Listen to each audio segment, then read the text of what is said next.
Quanto tempo dura um dia na Terra? Por incrível que pareça, a duração do dia é algo relativo e existem diferentes definições. Uma delas é o dia sideral, que é o tempo que a Terra leva para completar uma rotação em torno do seu próprio eixo, que dura aproximadamente 23 horas, 56 minutos e 4 segundos. Outra definição ainda é o dia solar, que é o tempo que o Sol demora para voltar para a mesma posição de antes, que leva em média 24 horas. Essa duração é ligeiramente maior porque enquanto a Terra gira no seu próprio eixo, ela também está dando uma volta ao redor do Sol. E para entender isso um pouco melhor, olhe para isso aqui. O tempo que o nosso planeta levaria para ir da posição 1 para 2 seria a duração de um dia sideral. A Terra completaria exatamente uma volta em torno de si. Mas acontece que nesse momento o Sol ainda não voltou para sua mesma posição de antes. Então é preciso esperar só mais um pouquinho até esse instante chegar. E só aí, de 1 para 3, que o dia solar finalmente teria sido concluído. Agora, o quão longo pode ser realmente um dia aqui na Terra? Qual o limite disso? E por que eu tô fazendo tanto suspense se está escrito aqui no título do vídeo? Bom, é sobre isso que vamos falar agora. Vamos nessa! Olá, criaturas da internet, eu sou Davi Calazans e você está assistindo a mais um episódio do Ponto em Comum que só se tornou possível graças aos meus pontuais apoiadores que adorariam saber que horas são. Saber que horas são basicamente significa saber a posição do Sol em relação ao horizonte. E como todos nós sabemos, o real formato da Terra, que é um globo, quer dizer então que a curvatura da Terra faria com que o Sol esteja em uma posição relativa diferente, dependendo de onde você esteja aqui no nosso planeta. Se por exemplo você está aqui em Fortaleza e é de dia, lá em Tóquio pode ser de noite. E não são apenas só lugares muito distantes que possuem um horário diferente. Por exemplo, imagina que eu estou agora com um relógio que ele é perfeitamente sincronizado com a posição solar para essa minha posição geográfica específica. Mas aí eu resolvo dar um passo para o meu lado. Bom, isso significa que a posição relativa do Sol a mim mudou e o meu relógio agora não está mais dizendo perfeitamente as horas e eu preciso agora reajustá-lo em uma pequena fração de segundo. Ô, com licença, você tem horas aí, por favor? Foi mal aqui, tá com uns 20 passos que eu não ajeito isso aqui.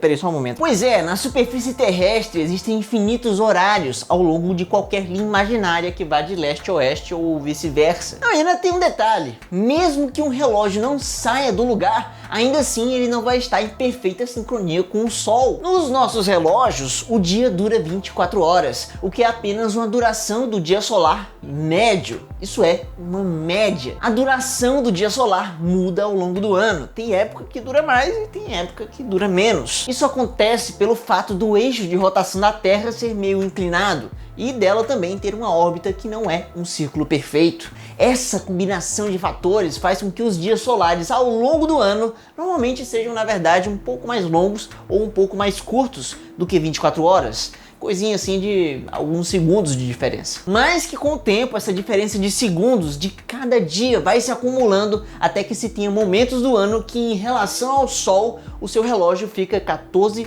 minutos adiantado, como em fevereiro, e 16 minutos atrasado, como em novembro. E pelo visto, muitos de vocês lá no Insta acabaram acertando o quanto os nossos relógios estão atrasados na data de postagem desse vídeo agora, em novembro. Inclusive, aproveita e me segue lá no Insta para não perder as próximas perguntas. Aproveita aí, hein? Bom, mas então, para que a gente conseguisse marcar o tempo solar perfeitamente com os nossos relógios, cada um deles precisaria ser ajustado a cada passo nosso. E os dias teriam que ter uma ligeira variação de duração. E hoje temos smartphones com GPS e que são conectados com a internet móvel. Com a tecnologia que temos hoje, seria possível, enfim, criar relógios perfeitos. Mas para quê? Na prática, nós seres humanos não precisamos de tanta sincronia assim com o Sol. Nós não precisamos saber tão exatamente a hora solar. Não seria nada prático a cada passo ter que ajustar o seu relógio em uma quantidade de tempo insignificante. Ou pior, viver em um mundo que basicamente todas as pessoas possuem um horário diferente. Isso seria terrível. Por isso que antes do fim do século XIX, os moradores de uma mesma cidade tinha uma espécie de acordo não escrito, que dizia que todos deveriam usar os seus relógios com a mesma marcação de hora. Existia um horário oficial da cidade, que geralmente era marcado por um relógio municipal. E isso normalmente era maravilhoso. Todo mundo que você veria durante o seu dia estaria usando a mesma hora que você. Porém, uma invenção mudou tudo isso. À medida que o século XIX foi caminhando, os trens foram se tornando cada vez mais comuns. Eles vieram com todo vapor, literalmente. Antes era meio raro das pessoas viajarem de uma cidade para outra, elas ficavam pertinho de casa mesmo. Mas depois que trens se tornaram parte da vida das pessoas, já não era mais tão difícil assim um indivíduo viajar de uma cidade para outra. E esse lugar diferente pode ter também um horário diferente. E isso na época causou uma confusão absurda. Imagina só, você está numa cidade A e quer ir para C, mas você tem que parar numa cidade B no meio do caminho para trocar de veículo numa baldeação. E ok, isso parece simples, só tem que parar numa cidade no meio do caminho e aí fica tudo certo, não é? Mas quando você chega na sua baldeação na cidade B e olha para o letreiro com os horários dos próximos trens até o seu destino final C, você se depara com um problema. Lá diz que você deve pegar o trem que passa às 11h37, mas 11h37 de que cidade? Da sua cidade A, de origem? Da B, que é onde você está agora? Ou da C, que é o seu destino final? Ô filhão, é muito simples, você pega aqui o ticket e olha ali pro letreiro para ver o horário do... Eita! A confusão era enorme, não existia padronização nenhuma de horários oficiais. Uma cidade vizinha da outra poderia ter 3 minutos de diferença, ou 11, sei lá, não tinha uma regra. Isso se tornou um problema muito sério e não demorou tanto para que um dia, em 1884, fosse realizada em Washington a Conferência Internacional do Meridiano. Ela escolheu o meridiano de Greenwich como sendo a longitude zero e a partir dele dividiu o planeta em 24 faixas, cada uma com um horário. E assim o mundo passou a ter fusos horários. E dessa maneira o problema acabou, cidades passaram a ter uma padronização entre os seus relógios e o dia na Terra se tornou mais longo. Quando foram criadas faixas de fuso horário, idealmente tudo que estivesse dentro daquelas linhas retas seria uma certa hora em particular e pronto. Não tinha muito mistério, mas seres humanos são complicados. Existem ainda outros fatores para serem levados em consideração, como o comércio. Veja a Europa, por exemplo. Esses países dela compram e vendem muitas coisas uns para os outros. Ela é um bloco econômico que possui até uma moeda unificada, o euro. É possível até de pessoas cruzarem diariamente a fronteira entre países. Dá até para morar na Holanda e trabalhar na Bélgica, por exemplo. Essa unificação monetária, comercial e da vida mesmo fez com que existisse um grande interesse de países europeus para adotar uma mesma hora.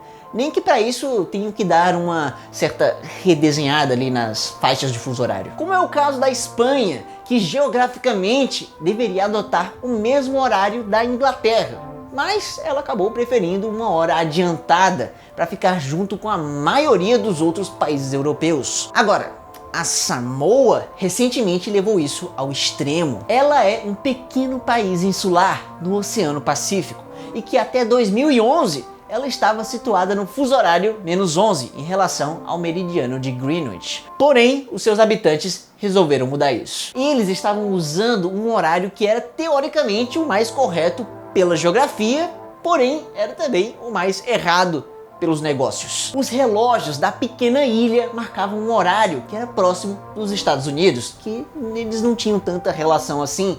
E isso era distante dos seus maiores parceiros comerciais, a Austrália e a Nova Zelândia. Era preciso uma mudança radical e exatamente isso foi feito no dia 29 de dezembro de 2011, quando os relógios deram meia-noite, algo incomum aconteceu. Ao invés de entrarem no dia 30, como todo mundo sempre fez, esse país pulou direto para o dia 31.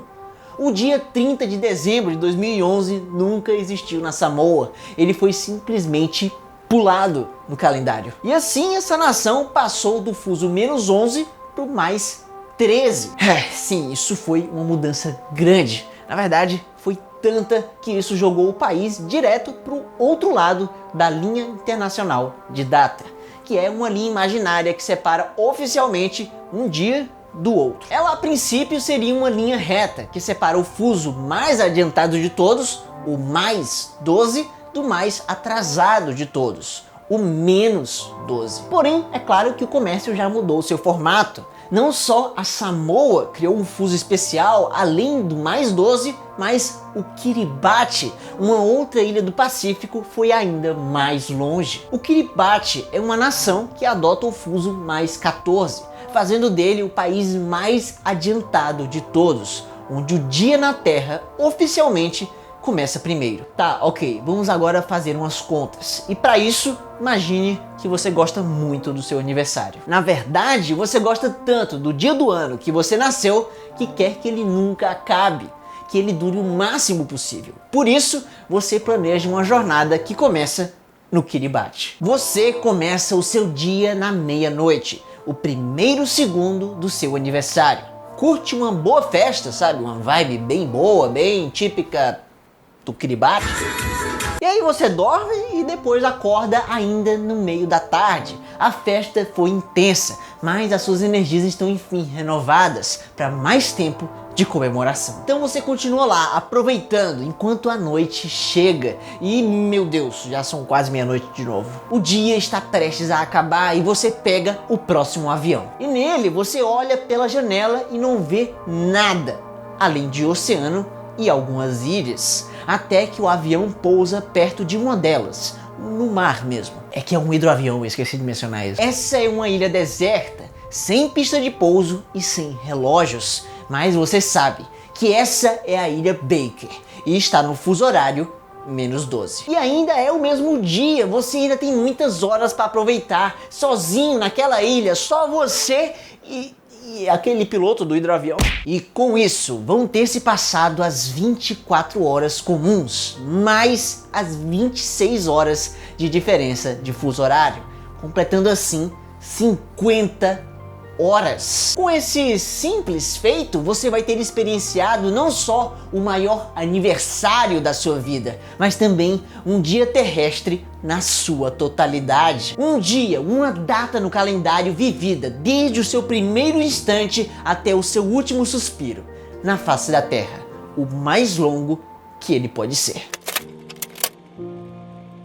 E o que é mais incrível é que alguém já fez essa viagem, ou quase. Um jovem alemão chamado Sven Rajheimer acordou em Auckland, na Nova Zelândia, pegou um avião, fez uma parada em Brisbane, na Austrália, e foi simplesmente para Honolulu, no Havaí. E a diferença de horários entre esses dois lugares, a Nova Zelândia e o Havaí, é de 22 horas. Ou seja, durante esse dia ele viveu as 24 horas que normalmente todos nós vivemos, mais ainda essas 22 horas, totalizando assim 46 horas vividas na mesma data do calendário. E não por acaso esse era o seu aniversário, que acabou entrando na história por ser o aniversário mais longo de todos. Pois é, e ele até já disse que sempre gostou de ler o Guinness Book, o livro dos recordes, e ficava imaginando como é que ele poderia quebrar um recorde por ele mesmo. E bom, ele certamente deve ter percebido que era melhor fazer isso do que ser a pessoa que mais bebeu água de piscina. Fique bem aqui para saber por que piscinas estão com cocô. Vai lá ver essa história apetitosa. Agora, se você quer saber que tipo de fuso horário tem a Austrália e outras histórias bem malucas, basta você escutar o nosso podcast exclusivo para apoiadores do canal, como a Lídia, que tá aí mostrando como o Arthur é uma fofura dando um oi para as criaturas da internet. Eu espero que os seus dias com ele sejam bem longos, viu? Aproveitem bem. E Lídia, muito obrigado por acreditar num ponto em comum e na sua mensagem. Valeu mesmo, sério. Obrigado. E se assim como ela, você quer também aparecer aqui no fim do vídeo, ter acesso ao nosso grupo e podcast exclusivo, basta você clicar bem aqui e se tornar também um apoiador do maior canal de divulgação científica do Nordeste. E é isso aí, minha gente. Até a próxima segunda. Tchau!